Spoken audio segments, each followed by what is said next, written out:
자, 이 사주를 자연으로 한번 읽어봅시다. 10월달 오전에, 이 오전이죠. 사시니까 오전에 뭐가 을목인데 뭘 달고 왔어? 밑에 축을 달고 왔어. 이때 축은 어떻게 설명할 것이냐 이거죠.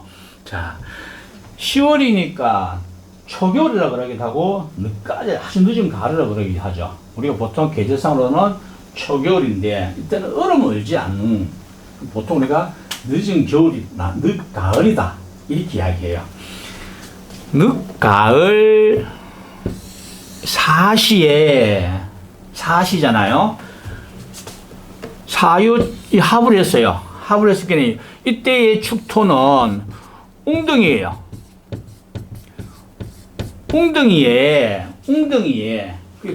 웅덩이라는 게 뭡니까? 사유축 합금이니까 흘러가지 못하는 곳이다 이거죠. 흐름을 멈춰 잡아놨다 해서 흘러가지 못하는, 우리가 보통 바위라든가 이 세면으로 만드는 보에 물이 고여 있는 현상이죠. 고여 있는데 물이 흐르지 못하는데 거기에 물이, 이러면 해자축으로서 이 물 역시 흐르지 못하는, 해수는 뭡니까? 제자리 있다 했대. 제자리 역마니까 흐르지 못한다. 그러면 흔히 하는 말로 웅덩이에 물이 고여 있는데 거기에 수초로, 이때 이거는 수초가요. 수초로 태어났다는 거죠. 수초로 태어났으니 얼마나 삶이 힘들겠습니까? 그럼 여기에서 이 신금과 이 신금의 차이가 뭐냐 이렇게 이야기하는데, 이 신금은 살얼음이라고 해야 될까요? 아니면은 자갈밭이라고, 자갈틈 사이라고 해야 되느냐, 이게 문제죠. 이럴 때에는 이것들은 자갈이에요. 자갈틈이라 그러죠. 자갈틈 사이죠. 사이에 물이 고여 있죠. 고여 있다. 이렇게 보는 거죠. 그래서 자갈틈 사이에 물이 고여 있는데, 오전에 따뜻할 때 물이 고여 있으니 그 사이에 수초가 났어요. 그러면은 이 물이 흐르지도 못하고 물이 말라보면 어떡하느냐. 말라보면 당연히 이 수초는 힘들겠죠. 그 물이라는 게 누구냐면 인성이니까 어머니다. 어머니가 살아 계실 동안에는 괜찮지만은 물이 마른다면, 어머니가 돌아가시고 나면은 내가 엄청나게 힘들 것이다. 왜? 어머니가 살아 계실 때는 내가 물이 있어서 괜찮은데 어머니가 돌아가시면 물이 없다는 이야기죠. 물이 없으면은 이 수초는 말라버리는 거예요. 마른다는 거죠. 마르면 어떻게 되겠습니까? 그죠? 마르면 정말 고통스럽죠. 그래서 이 사주가 보토랑에 물이 조금 고여 있는데 거기에 수초가 하나 나가 있어요. 이 수초가 물이 있을 동안에는 삶이 괜찮지만 물이 마른다, 어머니가 돌아가신다, 이렇게 되면은 삶이 고달프다. 왜 고달프냐 이러죠.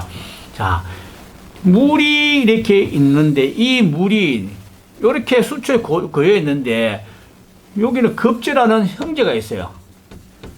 형제가 물을 먹어버리죠. 이때는 어떻게 이야기하냐면은 내 형제들이 나의 문서를 이렇게 하죠. 내 형제들이 나의 문서, 합을 했죠. 어머니가 내한테 주신 문서인데 돈 문서니까 무엇입니까? 그러면 집이나 이런 걸 넘가 줬다는 이야기죠. 이런 문서를 주는데 이것을 형제들이 파형했다. 어떻게든지 깨가는데, 자, 여기서 또 문제가 있어요. 이 축토와 인목을 같이 봐야 되는 거예요. 예. 여기 개신기가 있고 여기는 무병갑인데 이렇게 합을 하고 있어요. 이렇게. 그래서 즉 이걸 어떻게 설명해야 하느냐 하면은 내 돈은 내 형제들이 급제해 간다. 이렇게 보는 거예요. 그래서 이 그림은 정말로 물만 있으면 좋죠. 물만 있으면 좋은데 물이 없이 힘들잖아요. 그럼 어떻게 해요? 내가 물이 필요하니까 끊임없이 공부를 한다든가, 그죠? 또는 이렇게 물을 찾아다녀야 되겠죠. 물을 찾아다녀야 되는데 그러면은 수운이 오면 괜찮아지겠죠. 아무래도 그런 이야기를 이제 하는 거예요.